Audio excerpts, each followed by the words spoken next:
रही है। आज देखेंगे कि लगातार पटना जैसी शहरों में बड़े बड़े व्यवसायी की हत्या हो रही है। तो मैं तो व्यवसायी भाइयों से भी अपील करना चाहूंगी कि आप इस सब मोह माया में मत रहिए। आज आपकी जानें जा रही हैं, गरीब लोग मर रहे हैं, रोज सड़क पे दुर्घटनाएं हो रही हैं। आप शहर पे चलते हैं, आपको मॉर्निंग वॉक में गोली दाग दिया जाता है। तो अच्छा था ना वो जंगल राज, इस महाजंगल राज से कम उस जंगल राज में हत्याएं नहीं होती थी, बेटियां स्वतंत्र घूमती थी, स्कूलें जाती थी, शिक्षा लेती थी। आपकी 20 साल में शायद बिहार बर्बाद की ओर है, और जो स्थिति थी बिहार की, मुझे लगता है उससे भी बदतर स्थिति बिहार की बन चुकी है। नीतीश जी की सरकार में पुल जरूर बने, सड़कें जरूर बनी, लेकिन वो पुल आज आप उद्घाटन किए और 10 दिन के बाद गिरे। शराबबंदी के नाम पर आप ढकोसला के कि महिलाएं खुश हो रही है, तो नीतीश बाबू आप जाके घर घर पूछिए कि महिलाओं की क्या स्थिति है। कि दीदी पहले ठीक रहे, कम से कम पी के आबे रहे तो सुत रहे।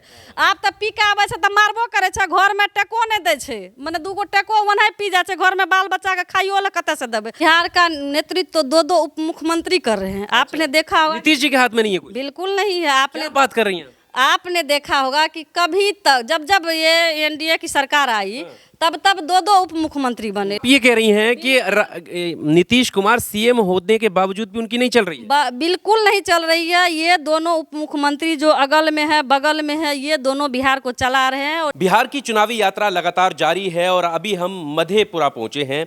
यहाँ पर विकास की क्या हालत है? नीतीश कुमार लगातार सत्ता में बने हुए हैं, सीएम के रहते उनको विकास पुरुष कहा जाता है, लेकिन मधेपुरा की क्या हालत है? पुल की, सड़क की, तमाम ज़मीनी स्तर पर जो चीज़ें हैं उन पर हम बात करेंगे। विनीता भारती जी हमारे साथ हैं और ज़मीनी स्तर की नेता हैं, लगातार रूबरू जनता से होती रहती हैं। मैम, शुरुआत हम विकास से ही करते हैं। अक्सर बिहार का जब नाम आता है तो नीतीश जी को कहा जाता है कि बहुत काम किया है। ज़मीनी स्तर पर अगर हम देखें तो मधेपुरा का क्या विकास है? सड़क, बिजली, पानी, स्वास्थ्य व्यवस्था, इनको लेकर क्या विकास? देखिए, मधेपुरा की नहीं पूरे बिहार की स्थिति आप कह सकते हैं कि लगातार आप देखे होंगे कि उन्होंने कहा कि मैं सड़कों का जाल बिछा दिया, लेकिन सड़कें की क्या स्थिति है? आप यदि थोड़ा सा भी बारिश में जाइएगा तो मुझे नहीं लगता है कि कोई भी रोड, चाहे वह मेन शहर का रोड हो या अन्य रोड हो, कि बिना बरसात, थोड़ी सी बरसात में आपको पानी नहीं मिलेगी, या स्कूली बच्चे उसमें नहीं गिरेंगे, या कोई जानवर नहीं गिरेंगे। तो बहुत ही बिहार की क्या स्थिति, आप समझिए कि 20 साल में बिहार सिर्फ और सिर्फ बर्बाद हुआ है। कहीं ना कहीं युवा भटके हैं, कहीं ना कहीं आप बाढ़ की स्थिति देखिए वही का तही है। तो बिहार, जब आपको कोई परिवर्तन ही नहीं नजर आया तो आप क्या बिहार में बदलाव कह सकते हैं? मुझे लगता है कि 20 साल में शायद बिहार बर्बाद की ओर है, और जो स्थिति थी बिहार की, मुझे लगता है उससे भी बदतर स्थिति बिहार की बन चुकी है। ये जो एरिया है, ये क्षेत्र जो है, इसको ये कहा जाता है कि यहाँ पर जो है बाढ़ से प्रभावित लोग रहते हैं, बाढ़ आती है यहाँ पर। पुलों की क्या हालत है? नीतीश कुमार की सरकार में पुल बने हैं? देखिए, पुल तो बहुत बने, लेकिन आज बने मुझे और 10 दिन बाद वो गिरे। तो नीतीश जी की सरकार में, हाँ, नीतीश जी की सरकार में पुल जरूर बने, सड़कें जरूर बनी, लेकिन वो पुल आज आप उद्घाटन किए और 10 दिन के बाद गिरे। वो सड़कें आप उद्घाटन आज किए, वो 6 महीने भी नहीं चल पाए। तो नीतीश जी के राज में ये 2 चीज़ ज़्यादा बने। और तीसरा चीज़ आप कह सकते हैं कि घर घर शराब और दारू मिले, युवा भटके। तो ये नीतीश जी का सबसे बड़ा श्रेय है बिहार वासियों के लिए, जिन्होंने बिहार में। शराब तो पूरी तरह से बंद है, आप ये कैसे कह रहे हैं? कल भी तो मंत्री जी का कार्यक्रम था सिंहेश्वर में, और उनके ही सरकारी अफसर शराब में पिए हुए पकड़े गए, और पूरे, मुझे लगता है कि हर चैनल पे चला है और पूरे अखबार या माध्यम से। तो ये शराबबंदी का क्या नज़ारा है, जब लगातार आपके अफसर ही पी रहे हैं? आपके दफ्तर में, चाहे कॉलेज, अन्य दफ्तर हो, आपको शराब की बोतलें मिलेंगी, कोरेक्स की बोतलें मिलेंगी, युवा शराब में संलिप्त मिलेंगे। रोज आप शराब में पकड़ाते हैं, फिर पैसा देते हैं, छूटते हैं। तो ये स्थिति है नीतीश कुमार जी की कि बिहार में शराबबंदी का कितना असर है। और युवा आज कहीं रोजगार के नाम पर नहीं है, तो युवा क्या करेंगे? युवा भी कोरेक्स बेच रहे हैं, शराब बेच रहे हैं, क्योंकि उनकी भी मजबूरी है। यदि आप रोजगार देते तो शायद मुझे नहीं लगता कि युवा भटकते। शराबबंदी के नाम पर आप ढकोसला के कि महिलाएं खुश हो रही है, तो नीतीश बाबू आप जाके घर घर पूछिए कि महिलाओं की क्या स्थिति है। जो शराब 100 रुपये में उनके पति पीते थे, आज 500 रुपये कमाते हैं और 500 का घर में पी के आते हैं, घर में सब्जी भी नहीं ला के देते हैं। तो उनको, नीतीश जी को क्या मालूम? आप यदि जमीनी घर घर जाइएगा तब आपको पता चलेगा कि घर की महिलाओं की क्या स्थिति है, उनकी बेटियों की क्या स्थिति है। वह शराब पी के आते, अपनी बेटियों की किस तरह पिटाई करते हैं, अपनी पत्नियों को किस तरह वह पीटते हैं। तो ये तो सरकार को नहीं ना मालूम। आप यदि घर घर जाइएगा तब आपको पता चलेगा कि बिहार में शराबबंदी का क्या नज़ारा है। पर कहने को तो ड्राई स्टेट बता दिया है कि नीतीश जी के राज में नशा मुक्त बिहार और तरक्की की ओर बढ़ रहा है। तो नशा मुक्त में तो तरक्की की ओर बढ़ ही ना रहा है। जब आपको होम डिलीवरी हो रही है, पहले आप दुकान पे जाते थे लाने के लिए, अब आपको घर में मिल रही है, तो अब नशा मुक्ति का ही ये सबसे बड़ा श्रेय हो सकता है नीतीश जी की कृपा से।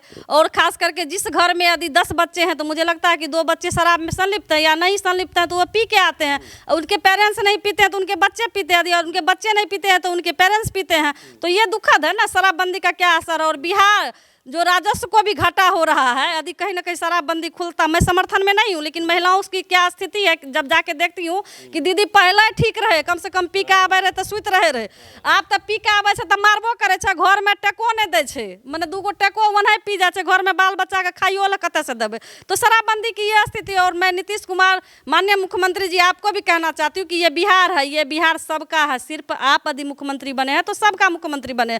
यदि शराबबंदी के नाम पर ही आपको राजनीति करना था, बाढ़ के नाम पर ही राजनीति करना था, सड़कें टूटी हुई है उनके नाम पर राजनीति करना था, पुल रोज टूटती हैं, तो आपने तो बिहार में बढ़त बना ही लिया है। खास करके पूरे देश की जनता आप देख रही है कि आपने बिहार की क्या स्थिति करके रखी है। तो अब आप उम्र के उस दहलीज पर भी हैं, कहीं ना कहीं आपको मुझे लगता है कि यादाश्त नहीं है या उस उम्र में ये बीमारी भूलने की बीमारी भी हो जाती है। तो आपको तो स्वतः अपना पद त्याग देना चाहिए और बिहार के लिए युवाओं के हाथ में बिहार का नेतृत्व देना चाहिए, क्योंकि बिहार परिवर्तन मांगता है और चाहता है कि बिहार में परिवर्तन हो। आप पद त्यागने की बात कर रही हैं, वो डबल इंजन की सरकार बता रहे हैं कि किस तरह से मजबूती से बिहार का नेतृत्व नीतीश जी कर रहे हैं, मोदी जी का पूर्ण समर्थन है, केंद्र का समर्थन है, तो इससे अच्छा विकास और क्या होगा? देखिए बिहार का नेतृत्व नीतीश जी कहाँ कर रहे हैं, बिहार का नेतृत्व तो 2 उप मुख्यमंत्री कर रहे हैं। आपने देखा होगा नीतीश जी के हाथ में नहीं है कुछ? बिल्कुल नहीं है। आपने क्या बात कर रही हैं? आपने देखा होगा कि कभी तक जब ये एनडीए की सरकार आई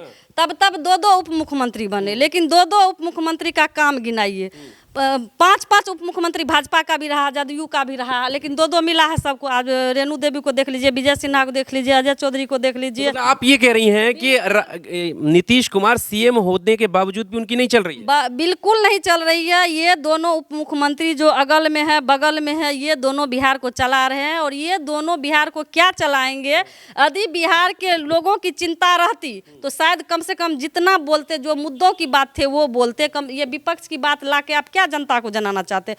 जनता विकास खोज रही है, जनता सड़कें खोज रही है, शिक्षा खोज रही है, अस्पताल खोज रही है, लेकिन आप जनता को क्या दे रहे हैं? भर दिन वही आप चालीसा पढ़ते हैं, वो चालीसा नहीं पढ़िए। आप विकास की यदि बात कीजिएगा तो बिहार की जनता आपको मौका देती, क्योंकि बिहार की जनता चाहती है कि न कोई पार्टी न कोई दल यदि बिहार का कोई विकास करेगा तो हम लोग उसके साथ कदम से कदम मिला करके चलेंगे। लेकिन आप लोग सिर्फ और सिर्फ चालीसा पढ़ करके चाहते हैं बिहार चला ले, ये नहीं होने वाला है। बिहार अब बदलाव खोज रहा है, खास करके युवाओं के हाथ में बिहार को दीजिए। और माननीय मुख्यमंत्री जी आप आराम कीजिए। आप कह रही हैं चालीसा पढ़ के बिहार नहीं चलेगा। उनके डिप्टी सीएम कह रहे हैं कि ये जो राजद वाले हैं, जो लालू जी के कंधों पर भ्रम में जी रहे हैं कि फिर से बिहार इस्लामिक राष्ट्र बना देंगे। ऐसा नहीं होने वाला कि जो बिहार को इस्लामिक राष्ट्र बना दे, वो ये बात कह रहे हैं। देखिए लालू जी के राज में तो एक आम इंसान जाते थे, चाहे वो ब्लॉक जाना हो या कोई भी दफ्तर जाता था तो जबरदस्ती कुर्सी लेके बैठ के अपनी बात को रखता था। आज के दौर में कोई यदि सरकारी कर्मचारी भी जाकर के अपनी बात यदि रख दे तो मुझे नहीं लगता कि उनका बात कोई सुनेंगे। कोई विधायक का बात नहीं सुनता है, डीएम चाहे वो सांसद हो उनका बात नहीं सुनते हैं, एक वहाँ के प्रशासन। तो क्या बात करते थे? लालू जी का राज ना अच्छा था?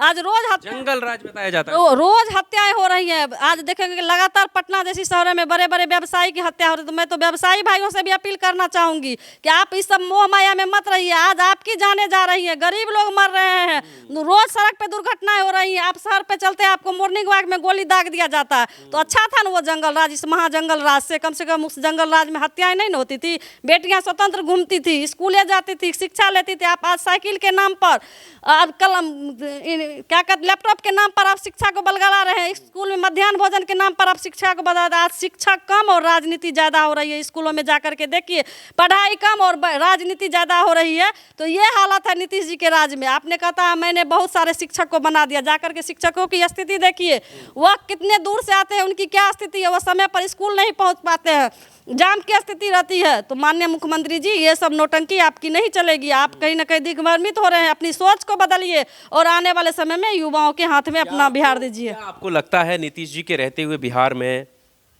तेजस्वी या बाकी कोई और उस पद पर पहुंच सकता है? देखिए, स्वतः नीतीश जी को इस बार जनता नकार रही है, क्योंकि जिसका उनका जो बयान है, उनको जो महिलाओं के प्रति उनकी, कहती है उनके दोनों हाथों में लड्डू है, अगर कम आएंगे उधर चले जाएंगे, इधर आएंगे तो उधर चले देखिए जाएंगे। वो तो मान के चलिए पलटी मारने में माहिर है ही ना, लेकिन कितना दिन पलटी मारेंगे?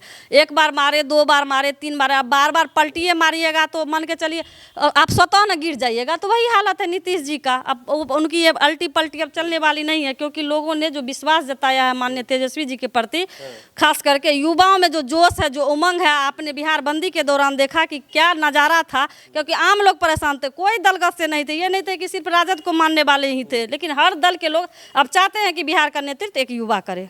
ये एक आखिरी सवाल मेरा, क्या जो आरोप लगा रहे हैं डिप्टी सीएम, मुसलमानों के फेवर में खड़ा होना, लालू जी इस्लामिक राष्ट्र बनाएंगे, और ये जो एंगल है धर्म वाला, वो कितना कारगर इस चुनाव में, क्या लग रहा है कि कुछ इस पर वोट जाएगा, यादव मुसलमान ऐसा? देखिए, ये चुनाव जब जब आता है तो लोग कभी जाति के नाम पर, कभी धर्म के नाम पर, कभी मंदिर मस्जिद के नाम पर वोट मांगने का काम करते हैं। जब जब चुनाव आता है तो आपने देखा होगा कि सभी वर्गों को, दल को वो प्रलोभन देना चाहते हैं। आप आजकल देखिए कि वो 1100 रुपया सभी के खाते में दे रहे हैं और फ़ोन भी जा रहा है, चाहे आप लेने के लायक नहीं है तब भी आपको फ़ोन जा रहा है कि आप नीतीश जी के 1100 रुपया लीजिए। तो लोग समझ रहे हैं कि ये लोग पेस्ट कॉपी करने में माहिर है, ये लोग पोस्टर पे जाने में माहिर है, लेकिन वो पोस्टर फट जाएगा। लेकिन जनता के जगह में जो दिल बना लिया है, शायद लगता है कि उसके दिल से नहीं कोई निकाल पाइएगा। तो जिस तरह तेजस्वी जी ने 17 महीनों में काम करके जनताओं के दिल में जगह बनाया, आज घर घर तेजस्वी जी जा रहे हैं, चाहे किन्हीं का मर्डर और उनके दुख में शामिल हो रहे हैं, सुख में शामिल हो रहे हैं, तो जनता के लिए यही विश्वास काफ़ी है। और मुझे लगता है कि ये लोग चुनाव का समय है तो हिंदू मुसलमान करेंगे, लेकिन ये सब झांसे में अब यहाँ की जनता नहीं आने वाली है। चलिए, बहुत शुक्रिया हमारे साथ बात करने के लिए। बिहार की चुनावी यात्रा लगातार जारी है, ज़मीनी स्तर पर जो मुद्दे हैं उन पर हम बात कर रहे हैं,